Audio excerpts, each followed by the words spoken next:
name is Alice Nina Chipap. This is an African olive tree. It has a lot of significant importance in the Maasai community. First of all, it is used in a very important ceremony called Eunoto. It is uprooted with the roots and it has to be carried by 49 men. And before that, it has to be, the women has to pray around it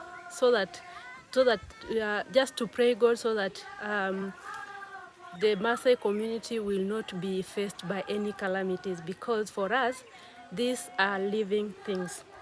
It is also used to clean calabashes, and it has also some health issues, health importance, because in the cleansing of the calabashes, it is used for stomachache.